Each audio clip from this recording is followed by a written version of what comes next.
पास है features of a good layout. तो किसी भी फैसिलिटी के लेआउट को अच्छा तभी कहेंगे जब आप उसमें कम स्पेस को यूटिलाइज करते हुए बेहतर तरीके से आपने उसमें मशीनरी इक्विपमेंट या डिपार्टमेंट्स को अरेंज किया हो, यानी एफिशिएंटली स्पेस को यूटिलाइज किया हो। और इसका अल्टीमेट रिजल्ट क्या निकलता है कि आपके पास पैसे भी बच रहे होते हैं, क्योंकि आपने कॉस्ट इफेक्टिव सोल्यूशन जो हैं वो डिप्लॉय किए हुए हैं, तो आपके at the end of the day पैसे बच रहे होते हैं। इसकी एग्जांपल ऐसे ले लेते हैं कि फ़र्ज़ करें एक फैक्ट्री है जो कि 3 कनाल के एरिया पे बनी हुई है और वो जूते बना रही है। तो क्या वो बेहतर होगी, या उसी टाइप की एक फैक्ट्री जो है वो 2 कनाल के एरिया में बनी हुई है और वो उसी तरह का या उससे बेहतर आउटपुट प्रोड्यूस कर रही है? तो ऑब्वियसली जो 2 कनाल के एरिया में बनी हुई है वो बेहतर होगी, क्योंकि वो कम स्पेस को यूटिलाइज करते हुए कॉस्ट इफेक्टिव सोल्यूशंस दे रही है। ठीक हो गया।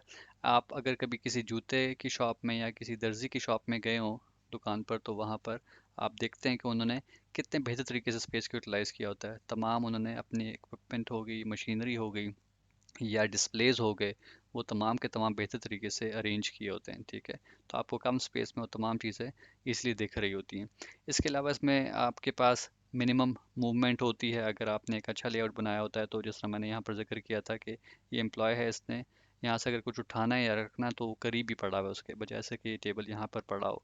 तो कम से कम मूवमेंट करनी पड़ रही है, ज़्यादा मूवमेंट होगी तो वो एक अच्छा लेआउट नहीं कहलाएगा। ठीक है, सिमिलरली एक्सेसिबिलिटी, कोई एम्प्लॉय है या कोई कस्टमर है, उसने किसी फैक्ट्री में या किसी दुकान में अगर मूवमेंट करनी है तो उसको एक्सेसिबल हो हर चीज़। ठीक है, कोई कस्टमर किसी शॉप गया है, वो डिफरेंट इक्विपमेंट्स देख रहा है, किसी फ़र्ज़ करें आप इलेक्ट्रॉनिक्स की शॉप में गया है, तो उसको हर एरिया एक्सेसिबल हो। उसने अगर टीवी देखने हैं तो वो सेक्शन भी एक्सेसिबल हो, उसने अगर साउंड प्लेयर्स देखने हैं तो वो एरिया भी एक्सेसिबल हो। ठीक हो गया, तो एक्सेसिबिलिटी भी मैटर करती है। अगर डिपार्टमेंट्स हैं तो फैक्ट्री के अंदर या किसी भी और लेआउट के अंदर, तो वो आपस में इजीली कोऑर्डिनेशन कर सकें, या फिर लोग हैं तो आपस में इजीली कोऑर्डिनेशन कर सकें। लास्ट में हमारे पास है एडेरेंस टू स्टैच्यूटरी रेगुलेशंस। तो एक लेआउट अच्छा तभी कहलाया जाएगा जब आपने उसमें कवानीन को भी फॉलो किया होगा। ठीक है, तो कोई भी फैक्ट्री है, कोई शॉपिंग मॉल है, तो उसके अगेंस्ट एक सर्टन रेगुलेटरी अथॉरिटी होगी जिस पर उसने कुछ कवानीन लिखे होंगे कि आपने इनको फॉलो करना है।